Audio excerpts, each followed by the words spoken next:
How are you? Nice to meet you. Likewise, how you doing? I'm good. I'm just scrambling. I'm a vampire most days now, so I literally woke up like 30 minutes ago and Right? did this as quick as possible. Wow. 30 minutes, that's good. Impressive.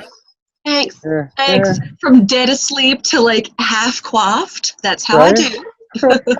I'll bet. Ah, So you're gotta in love Los Angeles. Southern California, is that right? Right at the moment? Yes, Yeah. yes. At the moment and for the last 4 months Okay. in this room. And Right? you are in Utah, huh? Yeah, we're Utah. in the Utah land, right? Oh my Mhm. goodness. Right. So tell me about Salt Baked City. Well, Allison, it's funny that you mentioned that. Green Scene, Salt Lake, meet Allison Weber. Weber. Weber. Close. I like it. I'll take it. It's fine. Okay. So we are a Utah-based digital cannabis news outlet, the first of its kind, I believe, here in Salt Lake City, in Look at Utah. So you. we're kind of a pioneer a bit. Yeah, yeah, Yeah, I like it. Good for you. thanks. What's the laws there? Like I haven't been keeping up with what's going on currently. As I am not a lawyer, what I can tell you is that medicinal cannabis is allowed here. And as you know, formerly dispensary manager, is that right? Were you not? Right. That's right. I Yeah, for what was it? Big 10 Pipes years. or something like that? What was it called? Daddy's Pipes. Yes. Daddy's Pipes. What an awesome name. Uh, It was a pipe store for, I mean, gosh, it's been a pipe store for like 25 years now, mm, 22 years now. But yeah, they started cannabis, medical marijuana about, I don't know, 2007, somewhere around there. oh, So groovy. Very cool. yeah, and I was there for 10 years, slaving away at them trichromes, just slaving away. But of course, doing as much research as you possibly could fit in, right? You know what? Somebody had to test everything to tell the patients what it'll do, and that had to be me. I, Really? yeah, How I'm did sorry. the dispensary work? Say it Is that again, I'm sorry. how did you get into the dispensary work? Was that just, the 9 to 5 sort of thing? Fluke, honest to God, fluke. So I had recently moved to California, and I had worked at a kind of a bullshitty business job that was along. The office was 3 doors down from this pipe store. Being a smoker and not having any smoking friends when I first moved here, I was like, that's where I'll meet all my smoking friends. So I hung out at the pipe store a lot, All and right. they said, hey, we're starting a medical marijuana, so come be our patient. I was a patient for like 6 months, and I'm an exuberant, um, extroverted, very silly person, and I would always talk their head off. And they're like, "Look, why don't you fucking work here and talk everybody else's head off? Like we're sick of you talking our head off every day." So I started working there, and it was, just regular bud tender, as they would call it. Yeah. And then over the course of time, I mean, we was a very few amount of us that worked there, and I was a good soldier, so I rose the ranks and I became manager. Yeah, so Very it cool. was Very fun until comedy took more of my time, and I had to bid adieu to Zimejuanya. But still, I'm in very good connection with all the people I worked with. So That's if awesome. ever I need to jump back in with what's going on in the world, it's still essential. So Right, I right, might have to right. go back into that business. But Now, that's a hot topic of conversation. Qualifying things as essential medications. mm, There's a lot of burn and a bit of rub on that issue for lots of people. yeah. Well, in California, basically, once quarantine started, I cannot even tell you how much they were like, look, just go get your groceries, go get your weed, go home, smoke, get high, eat, and leave us alone. And I was Right, like, hmm, well, California knows what's essential. If they want to keep us indoors and they don't want us to be too belligerent, then don't let us right, get too drunk and instead make us just high and get stuck into Tiger King or whatever the fuck was going on at the time. right. So yeah, no, but it's very, very essential. All right. So, Allison, you sort of your highlight, your trajectory kind of took off around 2008. Is that about right? That's right. Look at you. How did you find Um, out all that? You been reading my bio? You've been reading my yeah, I've been reading the bio. bio real closely now. You could tell. um, For those of us yeah. who are unfamiliar with your comedic style, could you tell us a little bit about what inspires you as a comic? Um, I have a bunch of nonsense in here that every time I try to bring up at normal jobs, they're like, "Can you just concentrate and do your work?" And I'm like, "But I gotta entertain people." Right. So after a while, I always played music. My mom's a musician, and I grew up, like the little punk rock kid. I always played music, and we would always, while getting high in my bedroom, change words of, or, parody up some of our favorite punk rock songs. So when I moved here, I was doing normal 9 to 5 jobs. I was playing guitar all the time and just for my own fun. Mm. Until one day, after getting the dispensary job, a stand-up comic friend of mine came over to smoke my free pot, and I basically was That just wasn't trying to. Zach, was it? No, I hadn't met Zach yet. Okay, Actually, good. Zach was soon after that. Actually, it wasn't too far off. But she came over, and I was just like my normal MO. Let's try to make anybody who's high laugh with my bullshit songs I write. And I was just making parody songs up off the top of my head. And she says, "This should be a stand-up act." And I was like, "What?" And I, of course, was one of those people who moved to LA to be an actor. Hmm. And I thought, I never even thought of stand-up. And she goes, look, I run a show once a month at the Improv. If you write songs, I'll put you on stage. And I was like, yeah. And Are we what's talking funny, about Jill Michelle Millian? you know everything. God, you do your reconnaissance, Abraham. I'm really, really proud of you. Well, no, I was really, I read that whole piece by your friend, the article in Miss in the Biz from a while back. Yes. And that was really great to read. And I wanted to ask you if you all were still close, because she's now coming out with a great video production of her own on Amazon. It's so funny. We always kept in touch over the years. I Yeah. started working, I mean, like as a fast forward after I, started on stage with her, I ended up being in a relationship with a comedian. We were married for many years, and after many occurrences, I ended up starting working cruise ships. Since then, I'm always traveling to the point where I haven't seen any of my old friends. So unfortunately, Jill and I, we are still in contact when it comes to, the little niceties on Facebook and whatnot, but we haven't been in real contact in a while. I gotta call her. You're reminding me. My mama bird who helped me so much. I've been so out Right. of touch. Well, that's But great. We have to thank her and Zach both for this tremendous opportunity we have to spend a little time with you today, Allison. Really. yes. No, it's amazing. And I didn't expect going on stage that Right. comedy would be anything for me. Right. And I happened to write these songs, and ironically, the first 2 songs I ever wrote are still the ones I close with.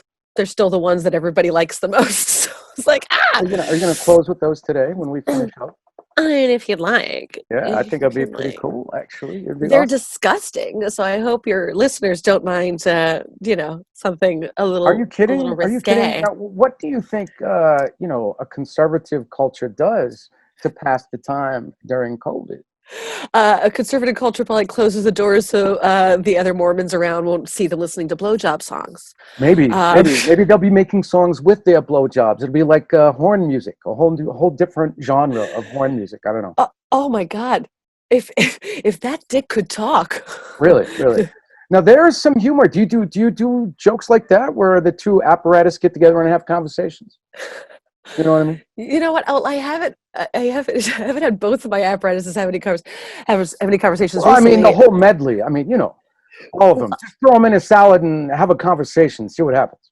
So, God, it's funny. I've never done it like that. I mean, I probably could if I were to. Most of my songs, they have to do with like relationship stuff. So I could probably just, go ahead and have some sort of script where I'm talking to a person, and I'll just be like, girls just, well, I don't want to ruin, I don't want to ruin the bit. I don't want to tip the bit, as they say. Cool. But no, it's, as long as you're okay with sexually explicit material, then I'm ready for you, darling. I'm ready We for will you. forewarn and whatever you're comfortable sharing. We just want to find out about Allison. Your comedic You'll find style. out a lot. Yeah. In my research, I've kind of picked that up that you're pretty open, Oh which yeah. is why I think you were willing to spend some time and share what you are and what you do. Oh boy, I'm too open. For LA, how is that No. possible? And for LA, I'm just within reason. But I'm from Florida originally, and they were like, Oh, "Oh my God, is that what my granddaughter sounds like? Is that what they talk about?" really? Yeah, bitch. Have you watched Sex in the City? That's not exactly what we talk about. Maybe once. I'm not. Yes. Okay. I'll lie. Yes, I have. I'm sorry. Who Um, hasn't? Let's be real. I'm sure I've seen it. It's just some of those things, they don't leave a lasting impression, sadly. Well, Well, but my songs might leave a lasting impression. My problem with my songs is that they're the most popular songs in history, and people now always say that they can't listen to it without thinking of my words. My mom's like, "You ruined Cyndi Lauper for me forever. it turns you Now I'll over. never listen to her How the did you same." come up with that mechanism? Because that really is genius. I don't know if anybody's really, commended you on that stroke of genius about incorporating those like iconic songs and then threading them with your words and comedy. That's fabulous. Thank you. Well, my whole thing is that I always, of course, I love Weird Al, and I love, people who do parodies. If Mm, they can take, especially if they can take the original words, the original lyrics, and really make fun jokes that rhyme like the original, so that your mhm. ear, it kind of like hits the ear the same way. I find that so funny. And a lot of my friends say, "Why don't you write original songs?" And I've tried, but what's funny is it never goes to a funny place for me. Like if I write an original, it'll be something kind of more serious. Mhm. But when it comes to a parody, the blueprint of the original words, I find it funny, and I think that's why I always go that way. I find it funny if that's part of the joke, like, oh, I took Girls Just Want to Have Fun and I made it something disgusting, Hmm. but informative, So Mhm. it's like that itself is its own selling point now. That you hear the original, you'll hear something so popular, see how I rhymed it original, like to the original, and get a kick out of that part of the joke, not just what I'm saying. Mhm. So I don't know. Since I found it funny always, I thought, let me put that out there for the people. And now Mhm. I've ruined Ace of Base. I've ruined Cyndi Lauper. I've ruined Creedence Clearwater. I ruined it all. You're welcome. So I So wonder, is that's there it. going to be, are you going to have a CD or, like an album, playlist of these wonderful gems somewhere where people can get them? So it's funny you say that. I actually, based on my cruise ship work, I've met people in professional bands that are fantastic, and one of them happened to be 40 minutes from my house with a studio, who's an engineer, plays the drums, plays guitar, all the things, Mm, and basically helped me record my songs for just about free, but in a professional sense. So it's not just sure. me and my guitar on stage. So I've got the drums, I got the everything all linked up, and I have two of those songs done already. My plan was to have 5 or 6 of them done and put them together with a live stage show, Mhm, mhm. and make that my album. And then COVID happened. And now Right. it's hard to get together and do all that. And I don't have any of the mechanisms here to do any professional recording. I mean, I'm sure I could figure it out, but I got a kind of an old computer, so Mm, I'm waiting on that. One thing I'm thinking of though is I might try to work on releasing them in like a Sirius or a Pandora format mhm. first, and then eventually release them on an album. But we'll see. Sure. Sure. Everything's Well, sort of messed up in my plans, but sure. Well, we'd be very excited and keen to see that stuff. That sounds great. hey, Yeah. thank So you. Okay, speaking well, about your material, Allison, how is it? What's your most effective strategy for memorizing all that fabulous funny? um, what's and I'm very blessed, even as an extreme pothead. Excuse me, patient. It's medical for me. I Mm. find I don't just like to smoke for fun. I But find that hard to believe. well, I mean, you're still just medical, so but when it comes Yeah, down to but it, where you live, it's all fair, right? So I I smoke for fun. I smoke for concentration. I smoke yeah, for my back. I smoke for so many reasons. But right. I've been blessed that I have slightly a photographic memory when it comes to words, Mm, like seeing words in print. Even as like a kid, my grandparents would say that I would like memorize all the street signs, and then if we would be drive, I'm like 3 years old. If we're driving in the wrong direction, yeah, I would be like, "Wait, no, pop up. That's Washington Avenue's that way." And he's like, right. "How are you reading that at 3 years old?" But I so when I'm writing my lyrics down, it's just, and especially since it's an original, I mean, to an original song that I'm so familiar with, I don't know, it just sort of sticks. Of Hmm. course, there have been times where like I haven't played certain hits of mine in a long time at a show, and I'm like, well, I already know those so well, autopilot. And then I go on stage and I go, I don't even fucking remember. I don't remember the words. The fuck? Thanks, marijuana. Sometimes you ain't my friend. Wow. But Well, okay, that could be funny. So what was your most embarrassing weed moment on stage? so I have like an hour cutoff where Mm. weed, I mean, I'm sure if you're like a major smoker, weed doesn't affect you for more than like 10 minutes after you smoke it. And then you're like, all right, more, you know. I always had that hour cutoff before a show where I knew I'd be fine.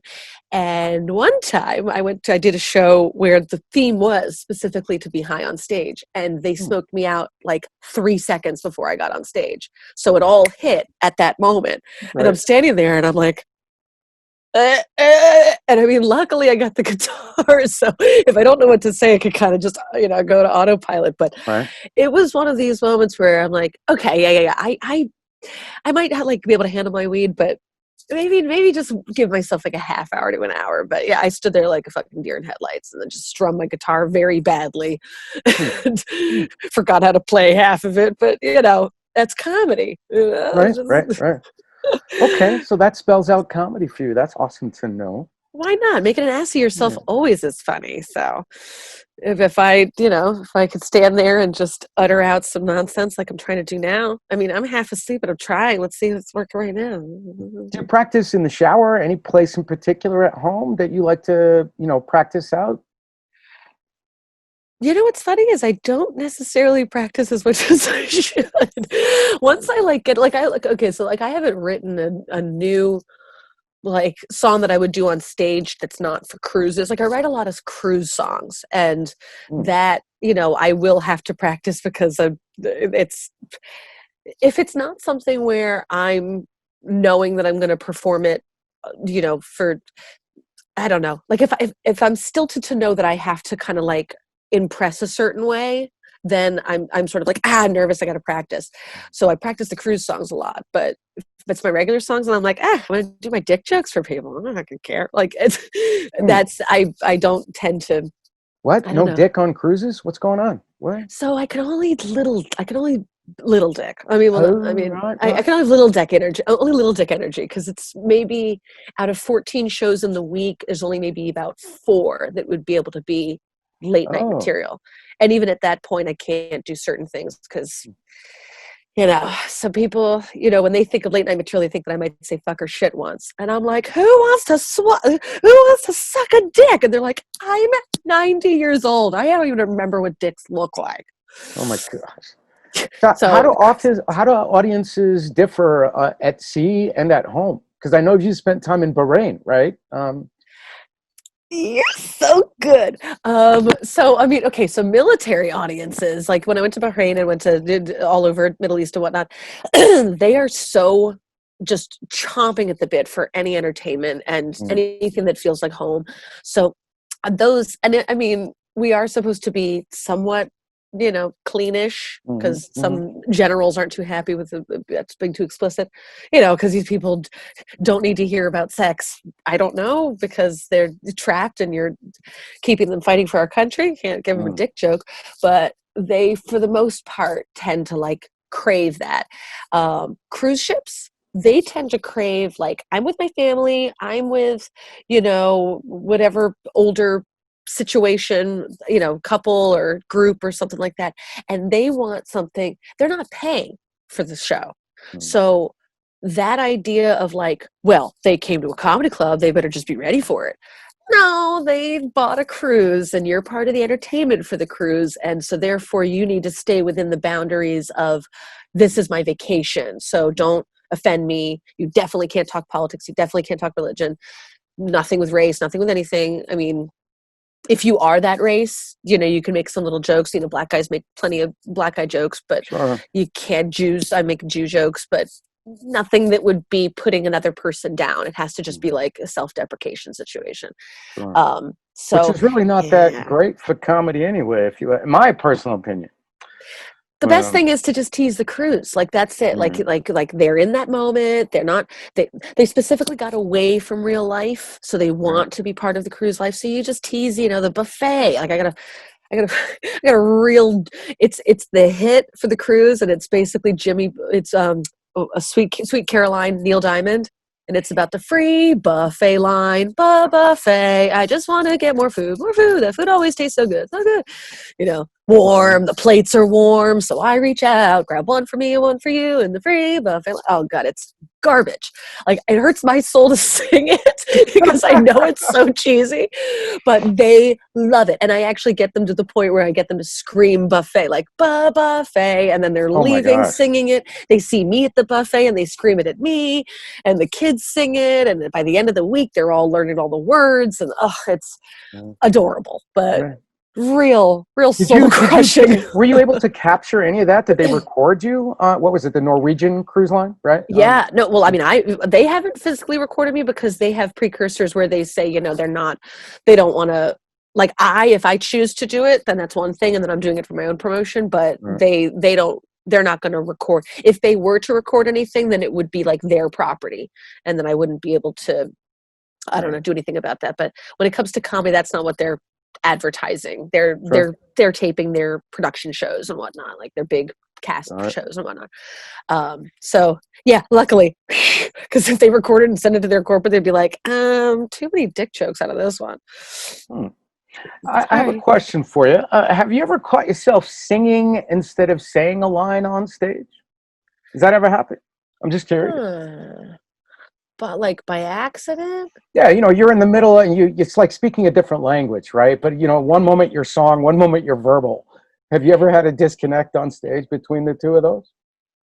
I guess not really where I've just started singing like the line without meaning it. Like maybe in the moment if there was some sort of like crowd work where I found it would be funny to, do like a random line or something like that. And but not I guess not really where I blur the two without realizing it. I mean, I've definitely said things that I shouldn't say, like there's times where, you're ad-libbing and, the normal comic in you goes, oh, I can go for this. But then you're like, oh, I'm talking to an 8-year-old. Like, I can't go for this. Like, like there was one time where they had made, like some kid had made some joke about, like, I was asking for what they were dressing up for Halloween. And he said he dressed up as Black Panther. And it was like a tiny white kid. And I almost made like a white black reference just to be cute and funny in the moment. It wasn't going to be anything derogatory or anything like that. It was, but I immediately, like, the censorship in my brain was like, don't say anything about, even if it's nice, even if it's like not, don't make a comparison, don't make it, because that's who knows who could be offended by something like that's also the comedy world we live in right now, is that people are taking jokes entirely too literally and think that that's what you mean in life.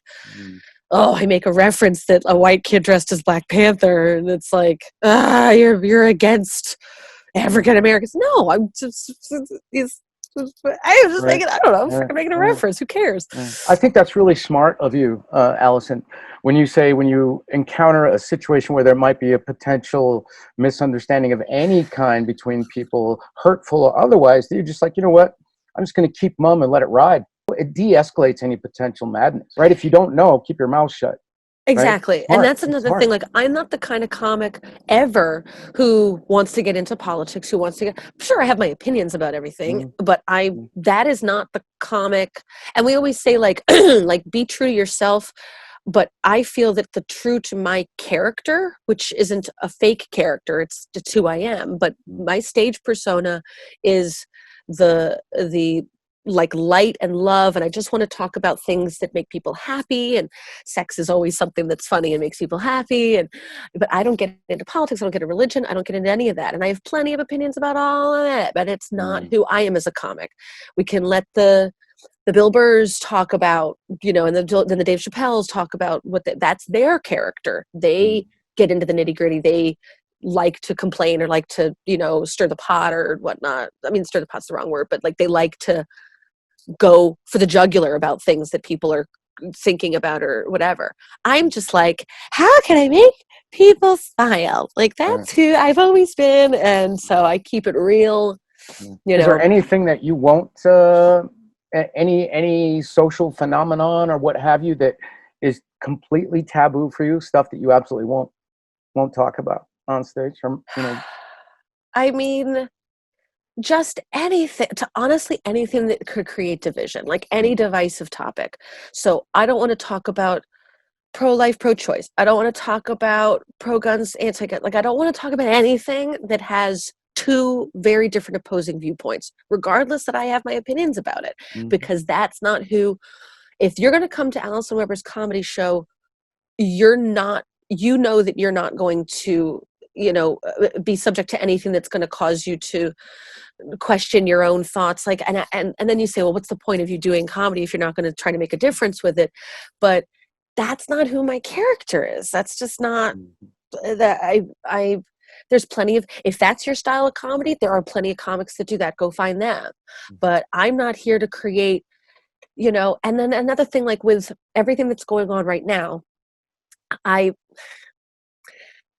of course have my opinions, but it's not for me to, I support, I send my love, and I put out things that are loving, just love. Like, I don't want to, oh, you think this about a mask, or you think this about, the police brutality, or you think this about defund, or it's like, that's, I posted one thing one time where I just said, I love you. You might not, you might say I don't even know you, but if people can hate for no reason, then I can love.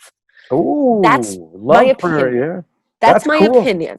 Yeah. It's, I don't want to talk about on in my public platform about that. I support the things, and I have put out that I support the things, but that's the end of my conversation with it. I'm not Black. I'm not in the situation. I watch and support and learn all the things that I can about the world, but that's not for me to say. I say I support it. I love you. I love all. I love everybody. There's no reason. I even, and this is a not popular opinion with some of my friends, I think that the way to help the world is to not be hateful of any aspect of it, even things that I disagree with. So I'm not a fan of certain aspects of our political situations. I'm not fans of a lot of things, but I love from afar.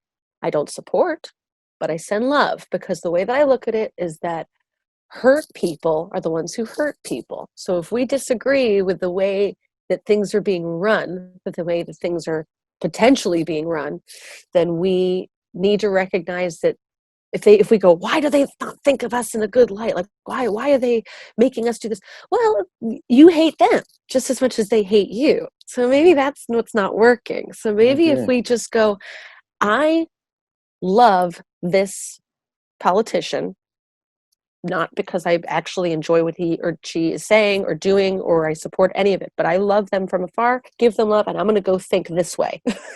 And hopefully that will help them eventually. So Amazing. that's not a popular opinion. My mom's like, how could you love that? I'm like, no, you get me wrong. Like, I'm not saying I Love is love good, them. Allison. It really is, and it makes me want to ask you about your evolution from the dirty girl with the guitar, and your departure somewhat from that. I knew that was a staple for you for a bit. Yeah.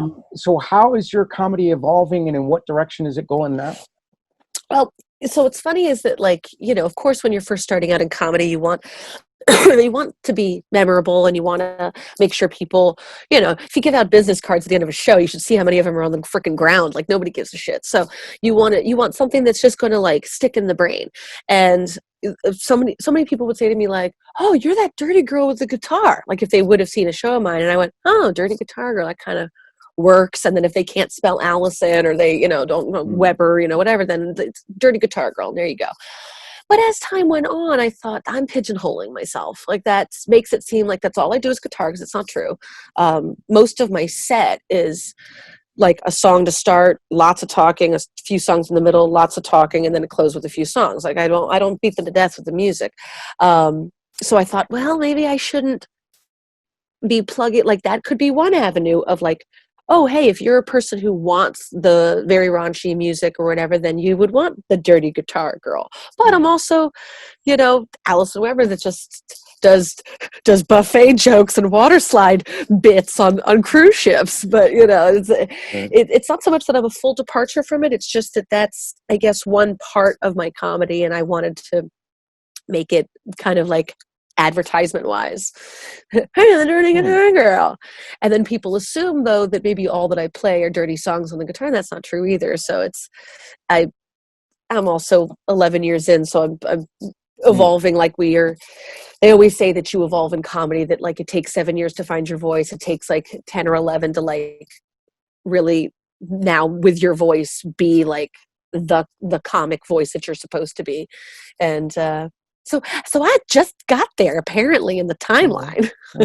So would that make you early adult comic or late adolescent blooming adult comic? I think I like just finished puberty comic. Puberty Like is a I comic? think I like just realized that I have a clitoris kind of comic. Right, Like right. wee.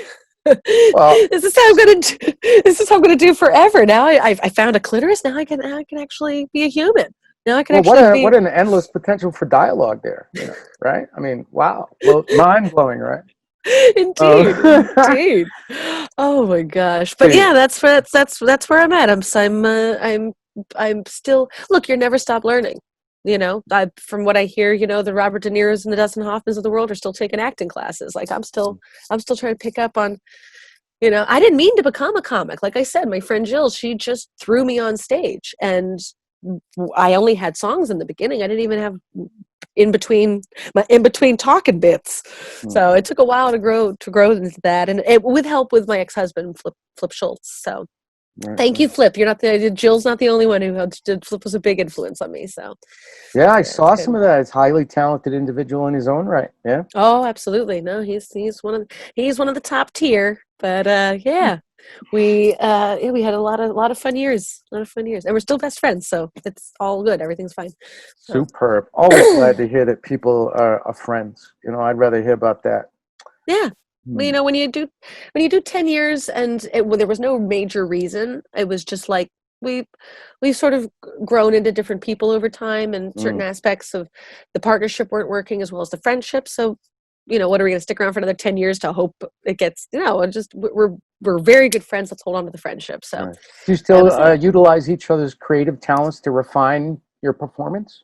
Absolutely. And what's funny you say that is that he wrote us, during quarantine, we were writing a bunch of parody songs, and he wrote one he needed a female part for, and I collaborated with him. And so he has one of those music videos floating around out there, the two of us. But yeah, and that was 2 months ago, when we've been divorced for over a year. So yeah, we're still absolutely. And then when I,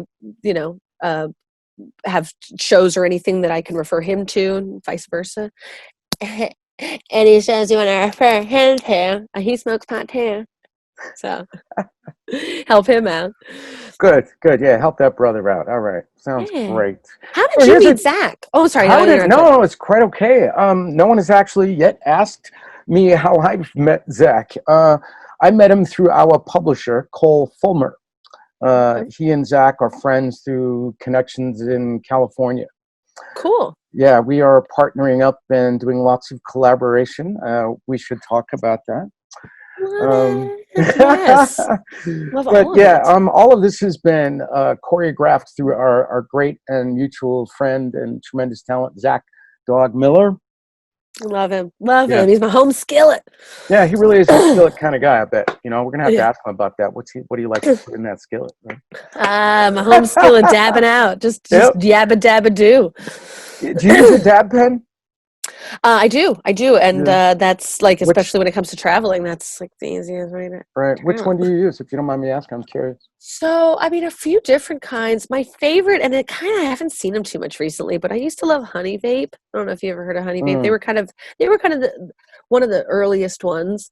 And they were refined where the terpene, I don't care for ones where the terpenes are too strong to the point where it's like it tastes fake. And you're like, I know that it's, naturally derived, but it's so flowery that I want to taste like Halloween. I don't want to taste something that's like reminds me of lavender. You know what I mean? Like I want. Right. So Honey Vape was really good at being one of the ones that really tasted like whatever strain they were speaking of.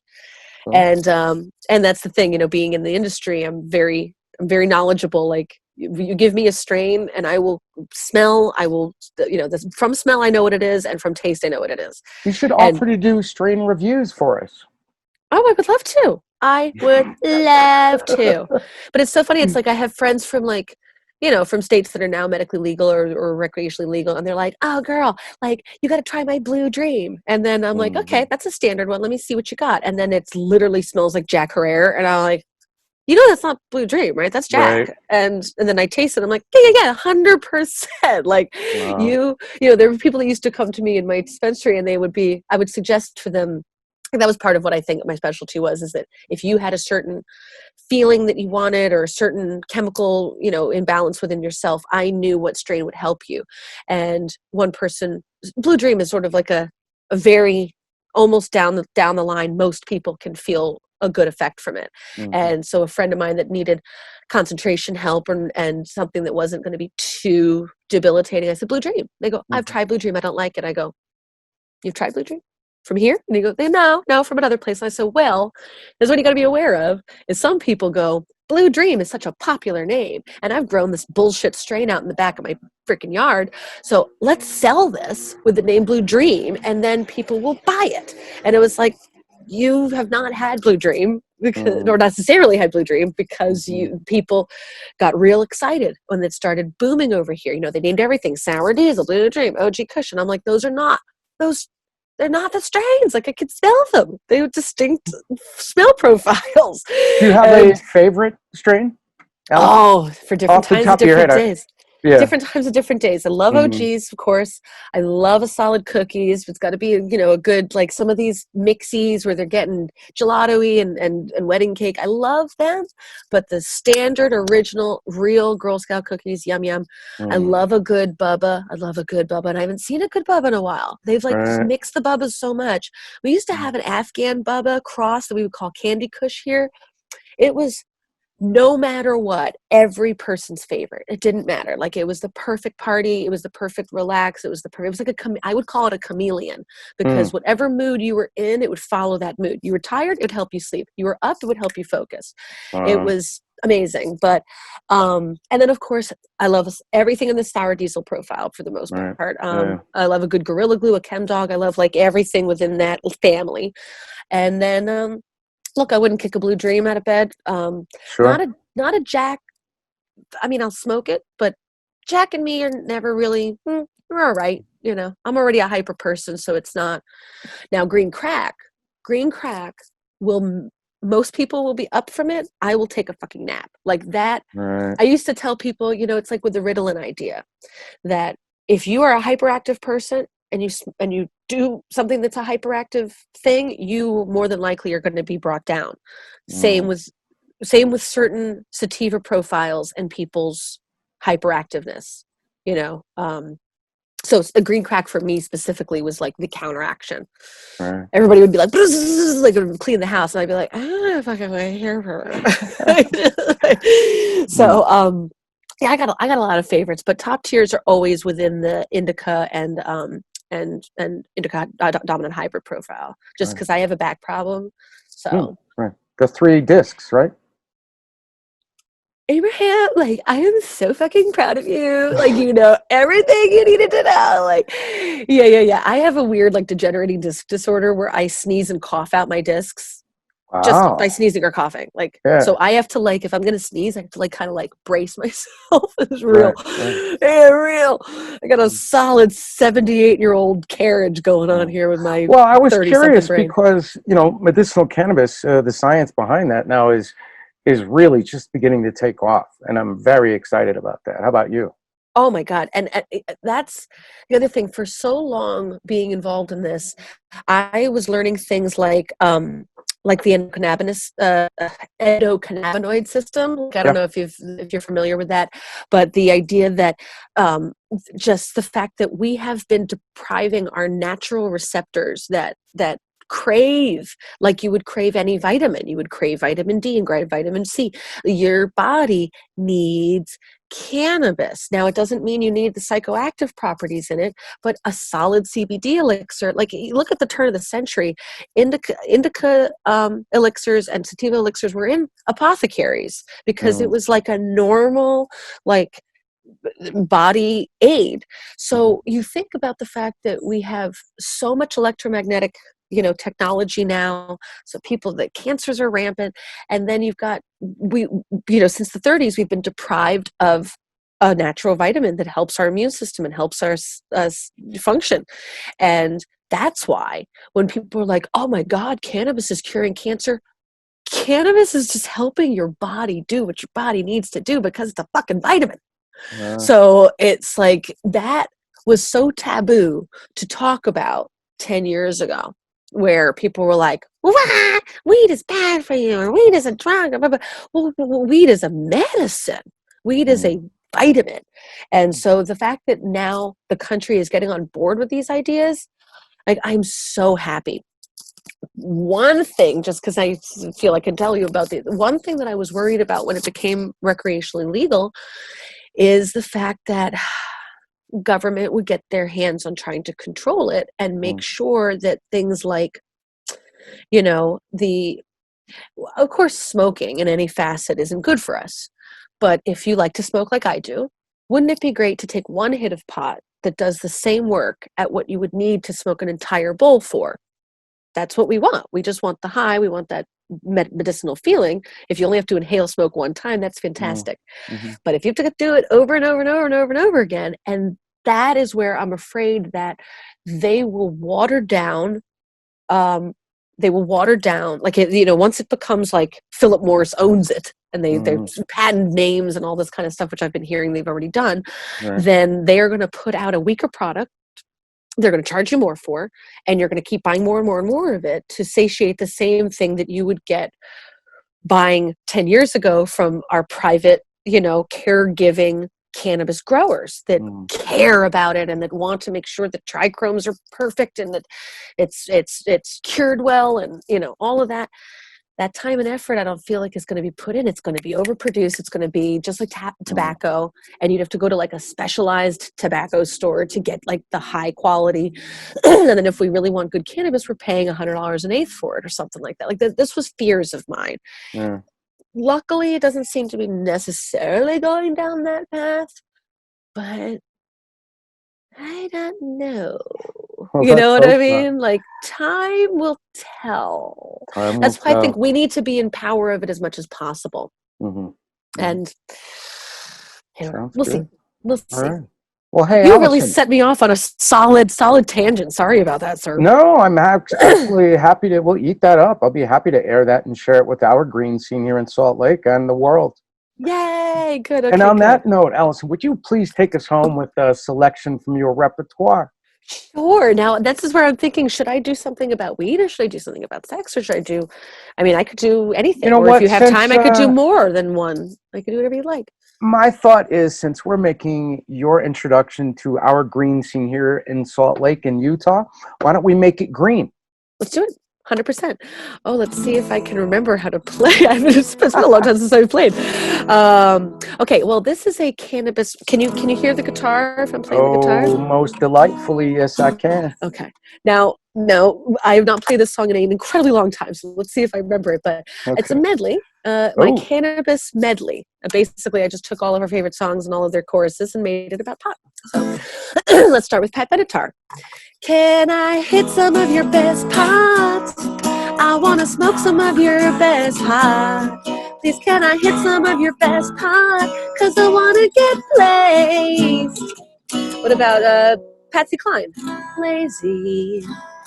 I'm lazy from feeling so stony. Ooh, I'm so lazy. Good for you for knowing Patsy Cline. How about Kiss? I smoke all my pot at night and sleep through most of the day. I smoke all my pot at night and sleep through most of the day. Or for the real cannabis users, and this is for your team, I smoke indica at night, sativa during the day. Yeah, you get it. It's a better one. How about disco? Pass the joint around. Make sure everyone gets some action. Pass the joint around. Disco's dead. Let's fuck that. Let's go to Deep Purple. Smoke through the water. Bong, bong, bong, bong, bong, bong. Yeah. How about Disney? I smoke the super Cali, freshly grown with extra special dosage. When I Ooh. cough, you know the sound is angry and ferocious. But if I cough hard enough, I'll always end up toasted. I smoke the super Cali, freshly grown with extra special dosage. I'm a little high. I'm really high. Actually, not quite yet. I'll get high later. All right, how about Joan Jett? I smoke pot from bowls, sometimes a blunt and a joint maybe, but I smoke my pot from bowls. So come on by a dime and burn with me. And I got one more classic country with a rollin', rollin', rollin'. Keep them doobies rollin', roll 'em, light 'em, smoke 'em, get high. Weed is what we're smoking, it's okay if you're choking. The more you cough, the more you get high. Pass it left, take a hit, pass it right, take a hit, pass it back, take a hit, get high. Hold it in, blow it out, holy shit, he passed out. Pussy, there's no doubt, that's because he's high. Well Garbage. done. Garbage! Well done. That was superb. Oh, you're so sweet. You're so sweet. Oh, that's awesome. If you want, I could play you the first as a final so that you can have the both ends of the spectrum and you can choose what you want to use for the recording and what you're putting out.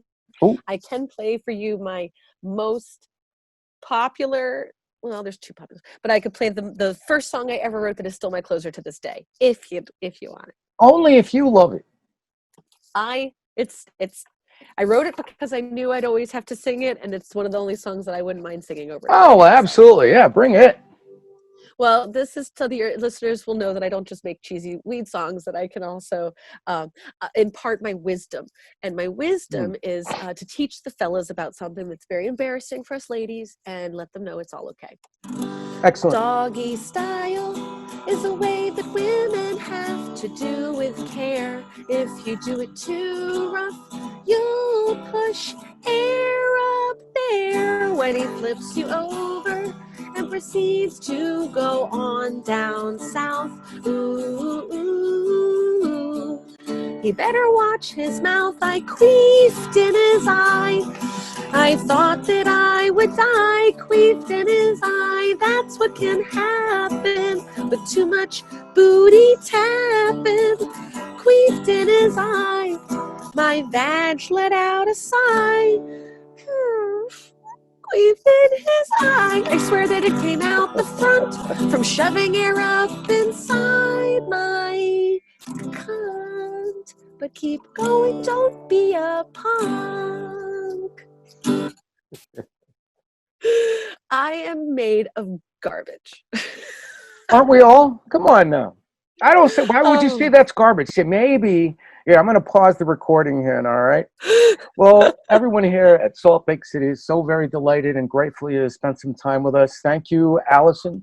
Yeah. Oh, it was a pleasure. Thank you for having me. Yeah. What's next? Next, well, I believe with Mr. Zach Miller, I have a show this upcoming Saturday, July 25th, I believe is the date, July 25th, and it will be on Twitch, and you can check out Hemperiers Club, the Hemperiers Club for that, or you can follow me on my Insta and my Facebook at Allison Comedy, so ALLISON, all is on comedy, and other than that, I am just suckling away at unemployment until I get the cruises back, until we go sailing again.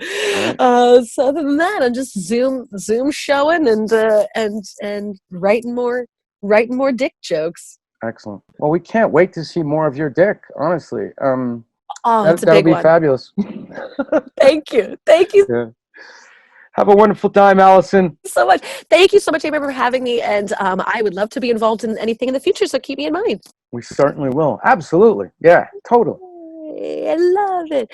Well, I wish you a great and fantastically high rest of your day. Rolling, keep them doobies rolling, roll 'em, light 'em, smoke 'em, get high. Weed is what we're smoking, it's okay if you're choking. The more you cough, the more you get high. Pass it left, take a hit, pass it right, take a hit, pass it back, take a hit, get high. Hold it in, blow it out, holy shit, he passed out. Pussy, there's no doubt, that's because he's high.